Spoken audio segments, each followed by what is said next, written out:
Om Namo Bhagavate Vasudevaya. Om Namo Bhagavate Vasudevaya.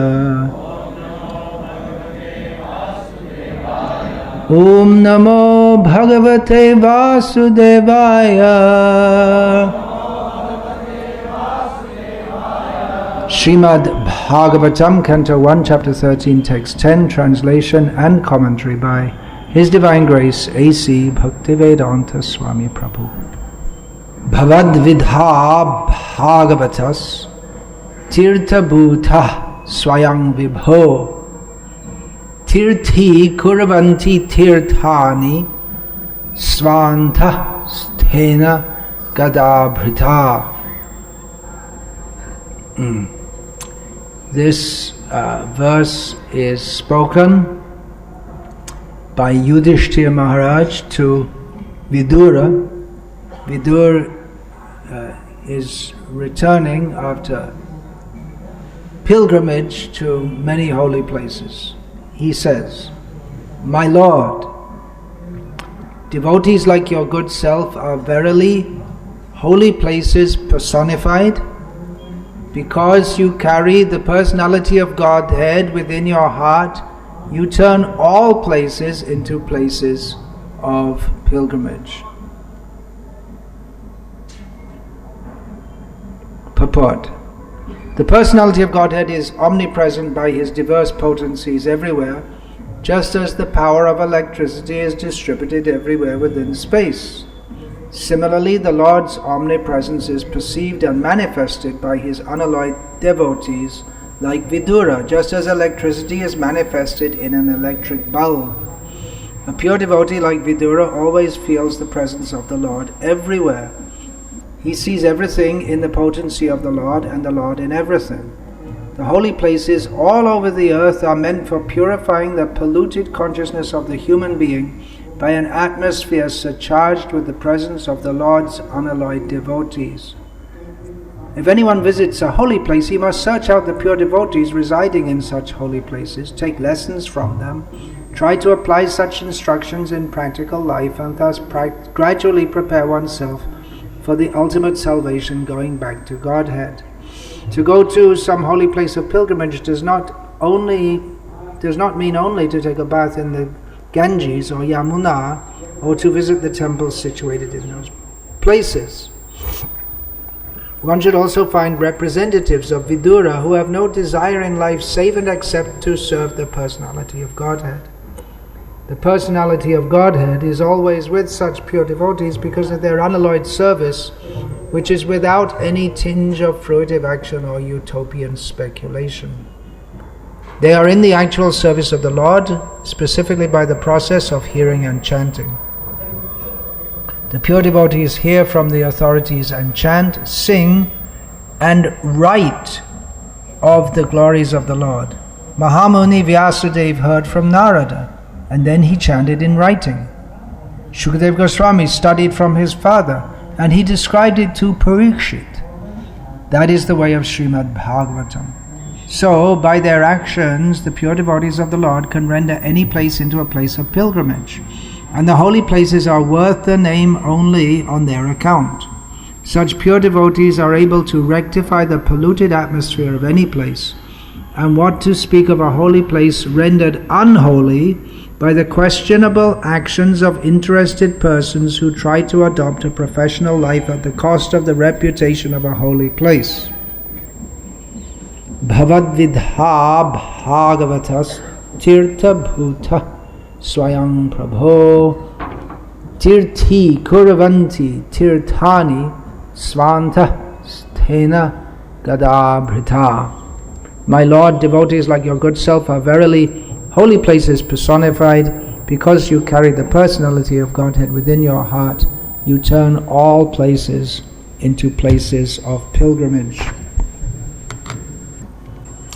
This is a well-known verse of Srimad Bhagavatam, quite often quoted. It's clearly suitable for speaking in a holy place such as this. And thank you to all the devotees for coming here to this holy place.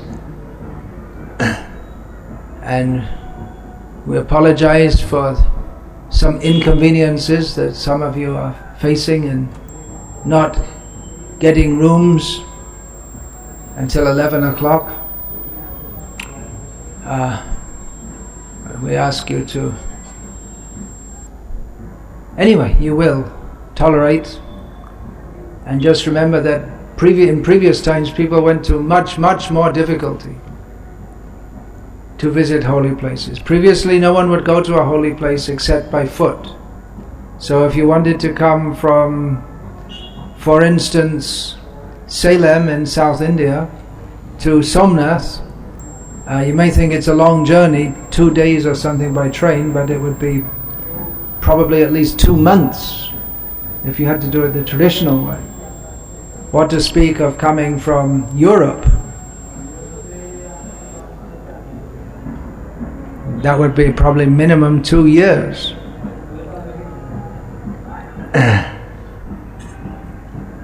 As you may know, I made one book called On Pilgrimage in Holy India.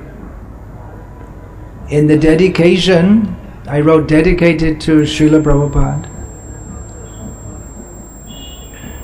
Shelter at whose holy feet is more valuable than visiting millions of holy places.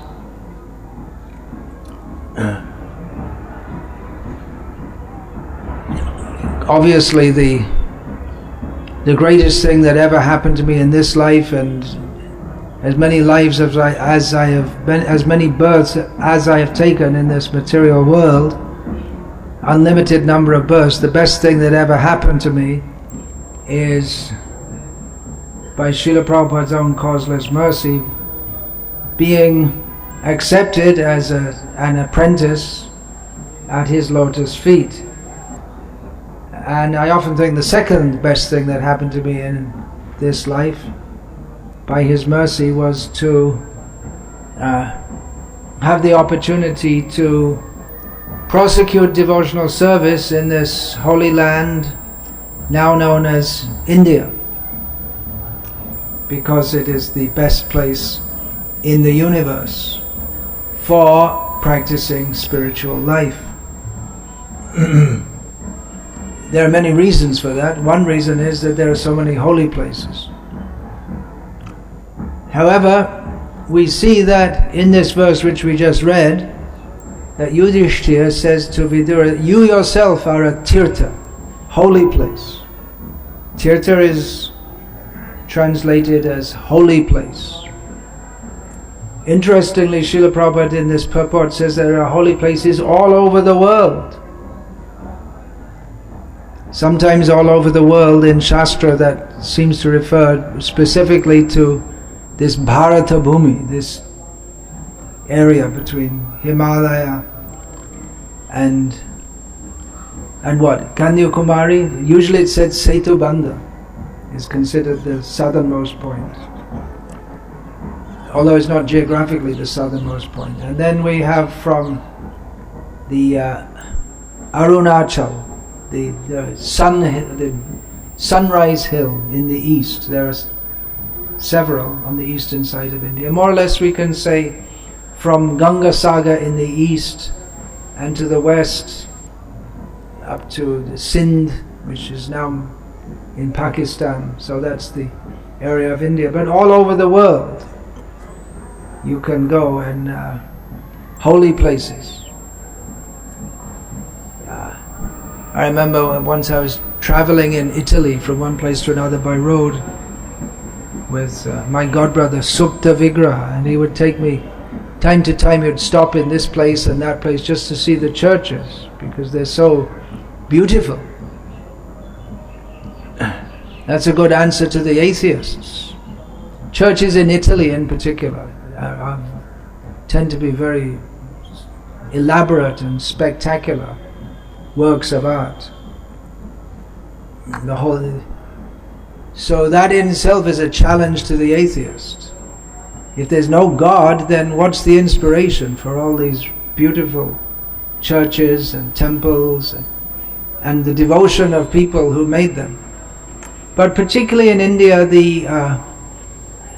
there's knowledge of God also, and guidance on how to reach Him. So the holy people make the holy place. Tirtha literally means ford. Nowadays, if we say in English ford, mostly people think of a car, but the original meaning is a place in a river which is shallow enough that it can be crossed by walking through it. It's a crossing place at a river. So a tirtha is a place which is very convenient to cross from this material world to the spiritual world.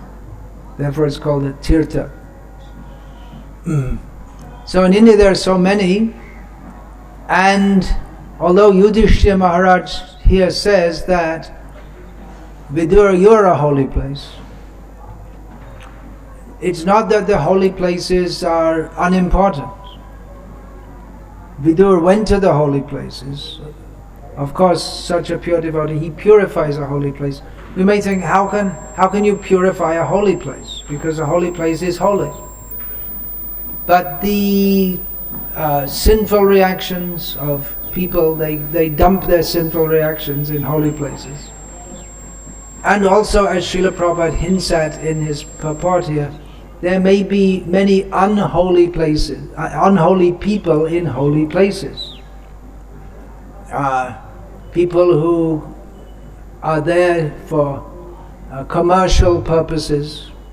They take advantage of people's religious sentiments to extract money from them in the name of God, but actually they use it for their own sense gratification. One holy place in South India I visited some time ago, and that is particularly frequented by votaries of Ayappa Swami, who are males, men only allowed. Only prepubal girls and postmenopausal women are allowed, otherwise just men. So that they travel around these people, they're married men, but they take a 40-day vow to visit all holy places, culminating in Sabarimalai. So this place was in Karnataka, and I was told that is a great place of prostitution, because so many men are coming. They're supposed to be following a vow for 40 days, no meat eating, no sex, no intoxication, even cigarettes, but just in case they can't do it properly, there are plenty of prostitutes to help them out. So that's not very holy.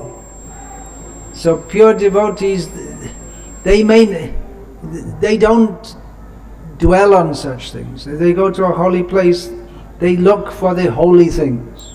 They don't look for the bad things. But they themselves purify the atmosphere by themselves going. So but Vidura, in his own mind, he doesn't think now I'm going to go and purify the holy places. He thinks I'm going to visit the holy places and be purified. That is his attitude.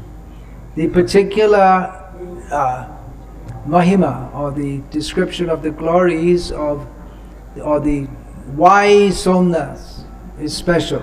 Why this place? Why not anywhere else? The last stop coming on this, or the last major stop on the train coming from Ahmedabad was Keshod. So why didn't we go to Keshod instead of here? Why here? What's so special? That will be narrated a little later by Jai Damodar Prabhu. Somnath, Prabhas, that will be described. The particular specialty of each place. So this is particularly known as a Shiva Kshetra, place of Lord Shiva. And as with many Shiva Leelas, there's also the whole story is mixed up with Krishna. Krishna at Prabhas, there's a particular pastime is described in Srimad Bhagavatam. Maybe this is one Leela which we don't like to talk about very much, what happened at Prabhas. Anyway, you'll hear about that later. Now, in the Shastras, in the Puranas, many holy places are described. And in Mahabharata, there's a whole section describing. In the Nrsimha Purana, there's a section describing so many different holy places. And at the end of that, Sutta Goswami, we know Sutta Goswami from Srimad Bhagavatam, Bhagavat Purana, but we'll find that he is the narrator in many of the Puranas. So in Nrsimha Purana, he after describing so many holy places, he says, Mano nirmalata tirtham. Tirtham indriya agraha. Guru sushushanam tirtham matri sushushanam tirtha. Swadharma acharanam tirtham. Tirtham agnerupasanam. He said that, okay, I described so many holy places, but the best tirtha is the purified mind. If the mind is free from contamination, free from attachment, material attachment, raga dibi, that means material attachment. That means basically Kam, Krodh, Lobh, Moha, Mada, Matsarya, all the material contaminations. A pure mind, that is the best tirtha. Truthfulness, compassion, control of the senses, Guru Sushushana and Matri Sushushana. That means service attitude to the Guru and to the mother. Swadharma charanam, the following one's own particular dharma. This means according to Varnashram dharma. And worshipping the fire. He says this is the real tirtha. In other words, if one is properly executing dharma in pure consciousness, then that in itself is the best of tirthas. And then it may not be necessary to go to any tirtha. But still, going to tirthas is very much part of the Vedic culture. And we'll find in all religious systems throughout the world there are tirthas. Here in India there are many. In Gujarat state there are many Jain tirthas. There are Buddhist tirthas in India, Nepal, Sri Lanka. Very well known, the Muslims' most famous holy place. But here in India also, they have for the Shias, this Dargah at Ajmer is the biggest for the Muslims in all of for the Shias in all of South Asia. And of course the Christians also have so many holy places. So that's a natural tendency for a religious person to want to go to the places which they hear about, that Jesus went here, or Muhammad, peace be upon him, was here. They like to go and see. Bhaktivinoda Thakur also says, Gauramara Jaishabasthane. What is that? Jaishabasthane Karalo Brahmana Range. Shaishabasthana Heribo Ami Pranay Bhakata Sange. He says that I desire, as part of the favorable parts of devotional service, I desire to visit all the holy places visited by Chaitanya Mahaprabhu.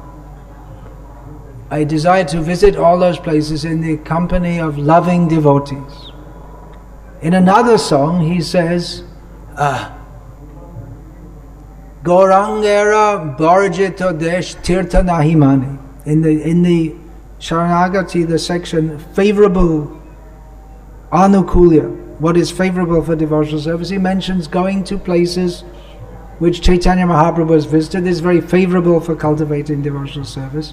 Then in the unfavorable section he says that I do not consider any holy place not visited by Chaitanya Mahaprabhu, I don't consider it a tirtha. So that would include Somnath. So what are we doing here?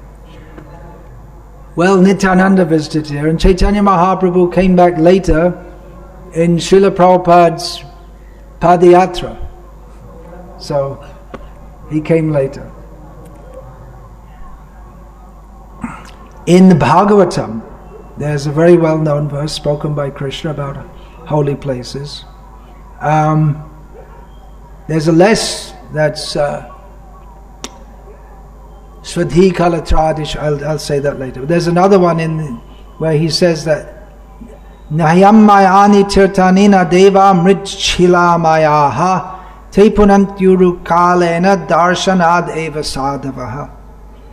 He said that mere bodies of water are not the real sacred places of pilgrimage. In pilgrimage places, the water is very important, because the first thing you have to do when you come to a holy place is to bathe in the sacred water there. They all have water. So many of the holy places, they're holy because they're on the bank of the Ganga or the Jamuna, or if they're not, then they're just like in so many temples in South India, there's a Pushkarini, a man-made lake, and you have to take bath there first of all. But Krishna says it's not the water that makes it holy.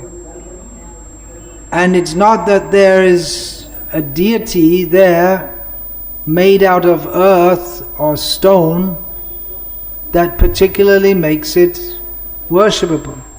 These purify after a long time, but saintly persons purify one immediately upon being seen. Gangara parashohele paschate pavan darshane pavitra kara ei tomar gun.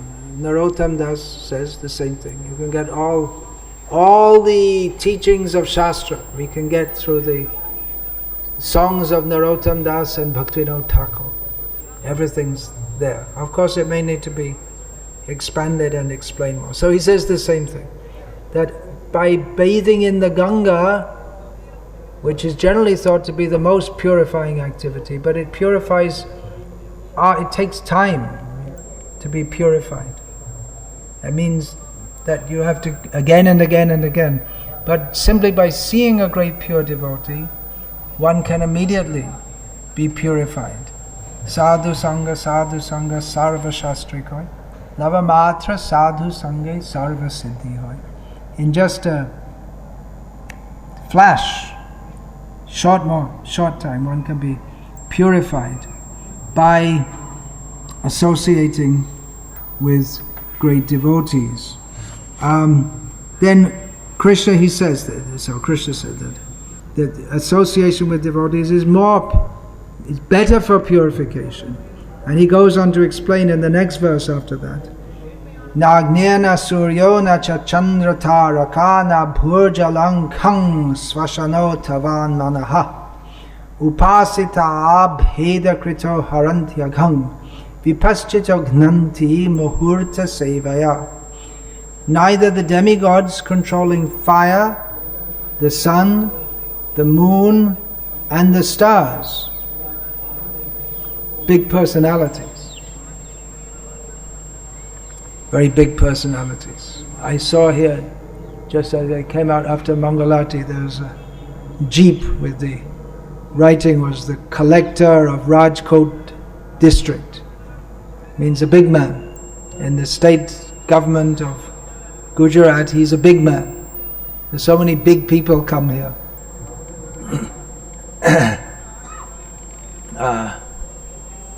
And But much bigger than them are the demigods. If he's controlling in some aspects of the district of Rajkot, a district in Gujarat, then how much bigger is the controller of the fire, the sun, the moon? Very big personalities, no doubt. So neither such demigods, nor those in charge of the earth, water, fire, air, speech and mind actually remove the sins of their worshippers, who continue to see in terms of dualities. But wise sages destroy one's sins when respectfully served for even a few moments.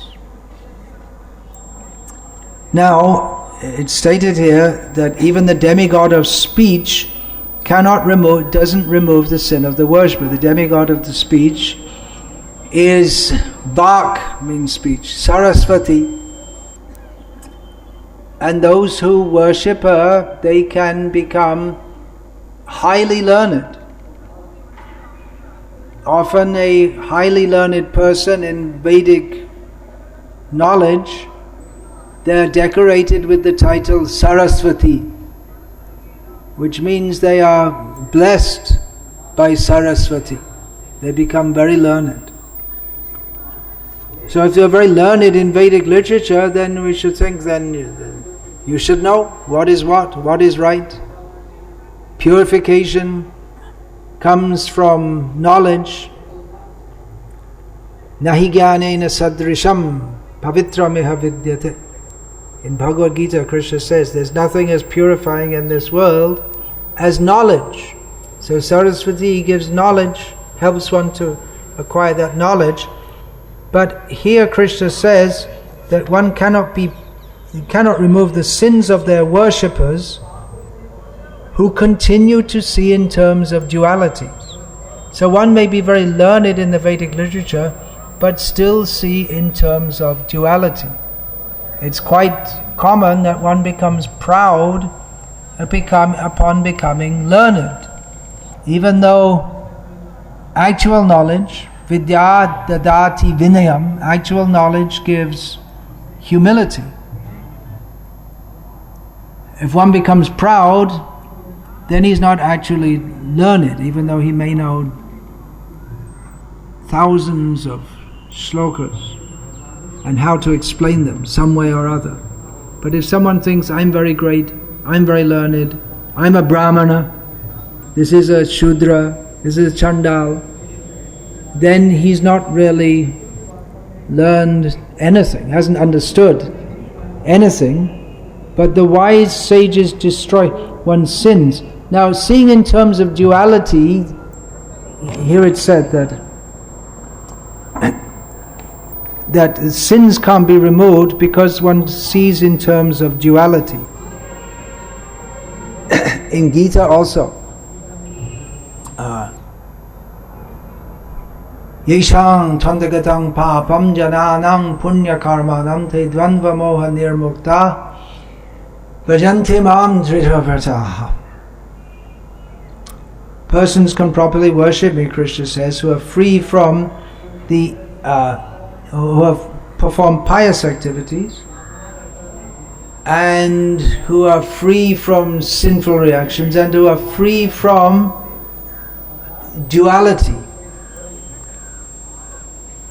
Duality, thinking in terms of I am this body, I am different to others. Generally people think I'm better than others. Not seeing the oneness between themselves and all other living beings in Krishna as the servant of Krishna. So these two are related. It's as long as one maintains an attitude of separateness from Krishna, or does not recognize oneself, or does not submit oneself fully in the service of Krishna, then one maintains an attitude that I belong to this material world, and then the exploitive spirit comes. So duality, what is good for me? Just as I was speaking, Bhaktivinoda Thakur is speaking about what is favorable for devotional service, what is unfavorable. But the materialistic people, they also think in terms of what is favorable and what is unfavorable, but they don't think of what's favorable for my devotional service. They think what is favorable for my sense gratification, what is unfavorable for my sense gratification. So this attitude, the mind is always thinking in terms of accepting and rejecting in terms of my sense gratification. And this very attitude itself is sin. It's the root of all sin, and it leads to actual sinful activities. So even though someone may be very learned in the Vedic scriptures and be able to defeat others in argument, he's still ignorant, maybe willingly ignorant, of his relationship with Krishna, and therefore commits all kinds of sins, such as offending the devotees. So what is it? Devotees, what is it? What are they singing? They don't know anything. They're all low-class people. They may have such an attitude. They become very sinful. Pride, the pride of learning, gives rise to very sinful, offensive mentality. Dhane jane panditye krishnere nahi pai, keval bhakti bosh chaitanya gosai. By money, by popularity or power over others, by learning, one cannot attain Krishna. Krishna, Chaitanya Mahaprabhu, becomes controlled by bhakti, by the submission of his devotees. This most amazing fact, which places Chaitanya Mahaprabhu's teachings at the highest level of all philosophical and theological teachings. The teaching that greater than God is love of God, because it brings him under control, which is it's inconceivable to the average believer in God. They cannot imagine. God means the greatest, but there is greater. Greater. And how, if something's greater, then how can God be God? So that is his greatness. That is a facet of his greatness, that he's controlled by love. And therefore, aradhananam sarvesham Vishnu aradhanam param tasmat parataram devi tadiyanam samarchanam. This is spoken by Lord Shiva, who is here. This is the place of Lord Shiva, resolving the question. There are so many great gods and goddesses. The worship of whom is the greatest? The worship of Vishnu. He said it clearly. But there is something greater. The worship of those who are not even regularly worshipped. They're not considered gods. They're not gods or goddesses in the way that Shiva, Durga, who are having this conversation, or Indra, Shakti, Chandra, Vayu, they're not gods in that way. They may be very ordinary people. There may be this Kolabecha Shrita, was Sudama Vipra from, we have Sudama Puri just north of here. If you go on the way to Dwarka by road, you can stop there. He was very, very poor. Then in the next time with Chaitanya Mahaprabhu, he came as Kolabecha Shrita. He made a living, his name was Sridhar, and he made a living by selling bananas and banana leaves and banana cups. In Bengal, bananas grow everywhere. Even if you don't cultivate them, they just grow. Banana trees just grow wild. So you can't make much of a living by selling bananas. It's not a good profession to make lots of money. He was very, very poor. Chaitanya Mahaprabhu, when he showed his 21 hours, he showed his majesty, sitting on this Singhasana, the throne of Vishnu in the house of Srivas Thakur. He showed his opulences as Narayan.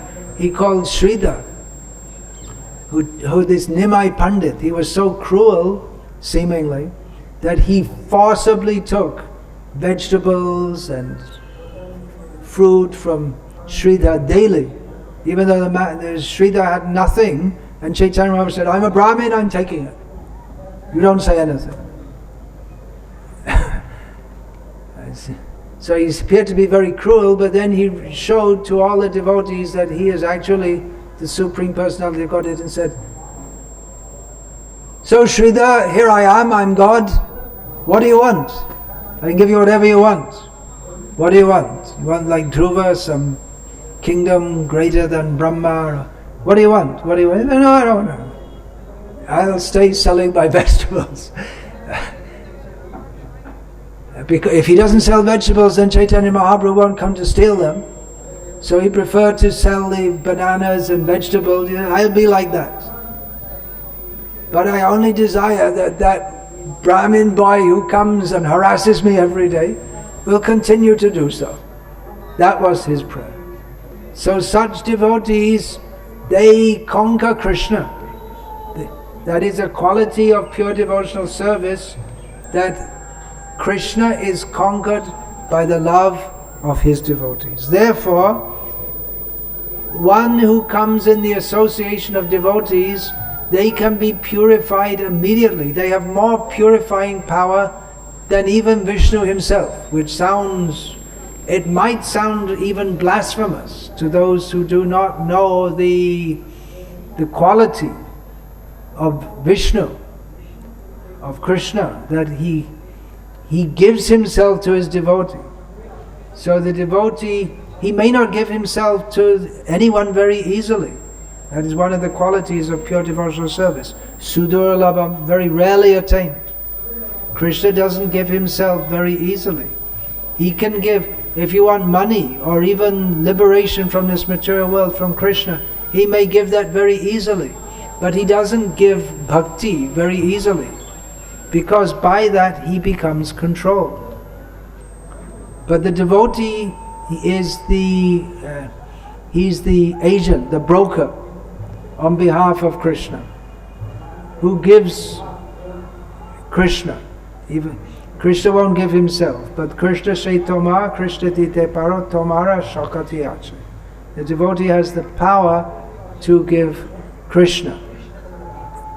So the devotee here in Bhagavatam, the topmost teaching is that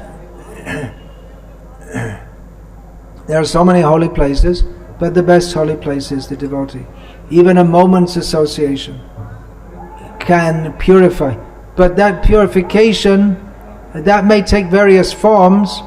The duality in the mind, thinking in terms of I, me and mine, aham mameti, which binds one in this material world and causes one to perform sinful activities, that is, one becomes purified by that by association with devotees. How does that work?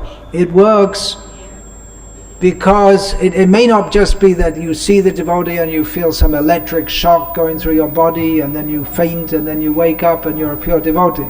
That's not the standard method described in Shastra. The Shastra describes, Krishna himself again describes, in the 11th canto, we'll find so many important teachings of Krishna there. Tato dusangam utsricha. What is the next line? I wrote it down because I always forget it. Satsu sajjeta buddhiman. Santa evasya chindanti.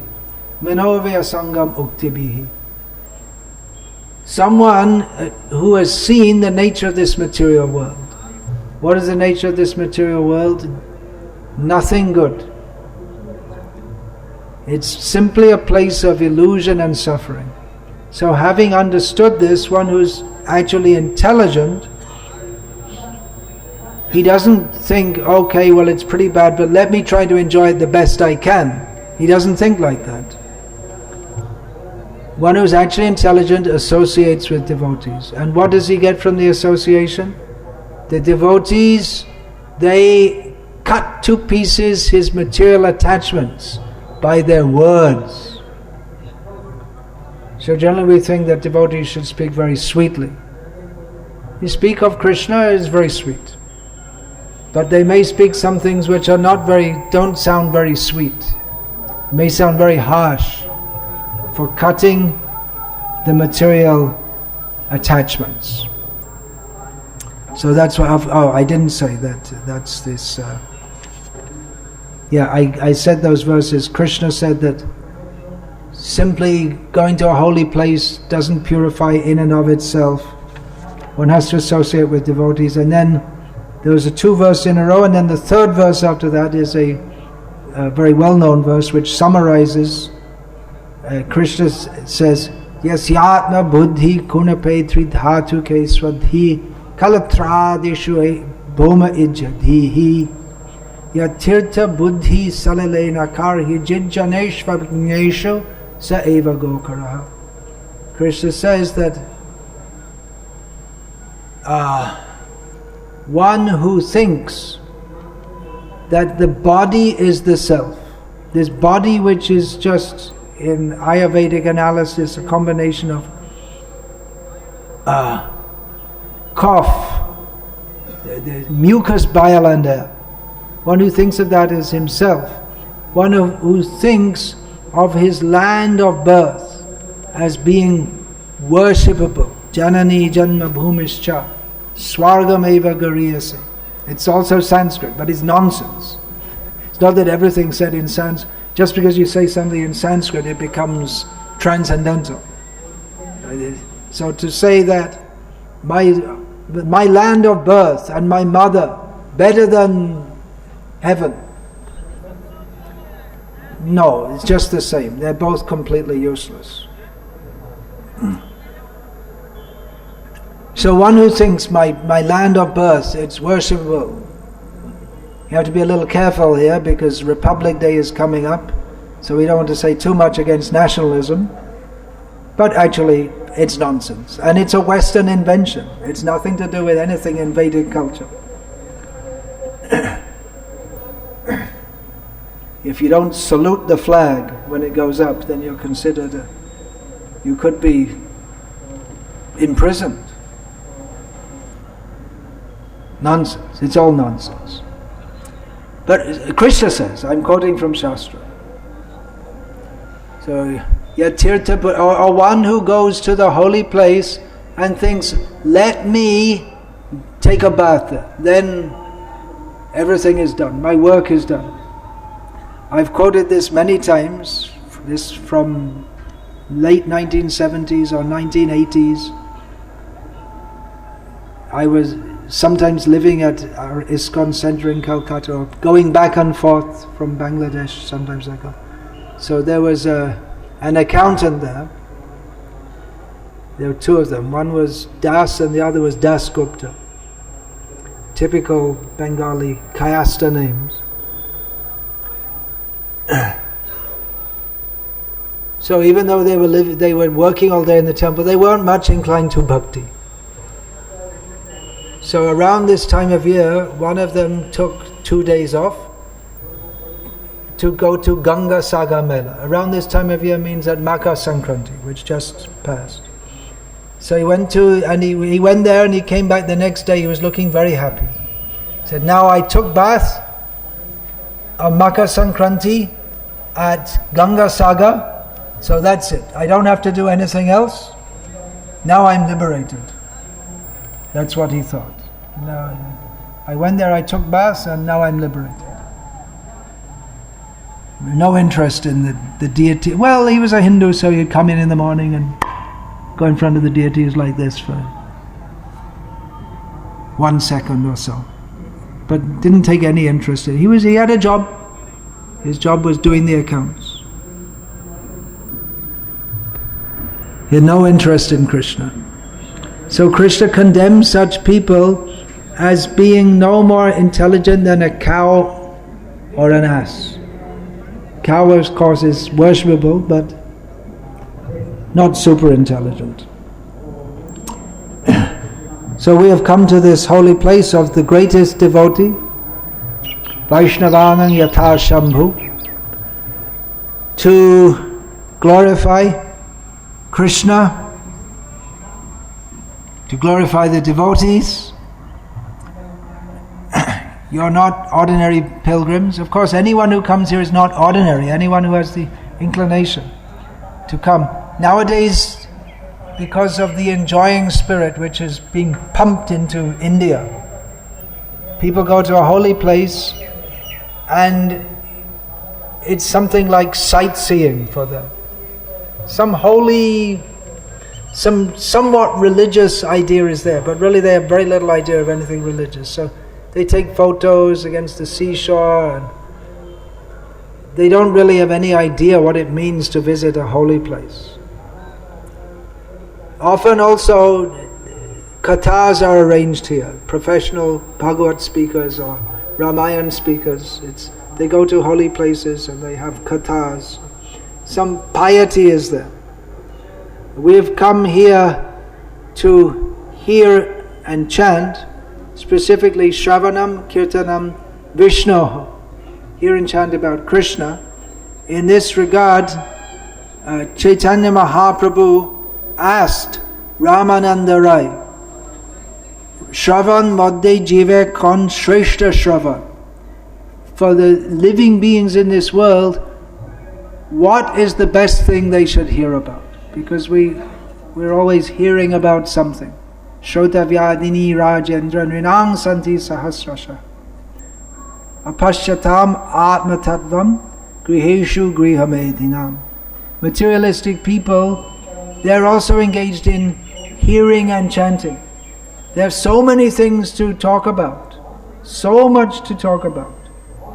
This internet has expanded the potential for prajalpa unlimitedly. Now you can have prajalpa, useless talk with people all over the world, and you can broadcast it everywhere. There's so many things to discuss, but they're not interested. They don't see the need for Atma Tattva, knowledge of the soul and Krishna. So the answer given by Ramananda Rai was Radha Krishna Prema Keli Karna Rasayan. The topics of the pastimes, of the loving activities of Radha and Krishna, that is like a tonic for the ear, which is tired, worn out from lifetimes and lifetimes of hearing all topics which are extraneous to our actual self-interest. So we shall be discussing topics connected with Krishna, not... I don't plan to speak exactly about the pastimes of Radha and Krishna, but following the example of Srila Prabhupada speaking on topics which are relevant to preparing us for that. So I'll finish now. I won't take any questions. Please go and take prasad. The breakfast time, you should take some grains.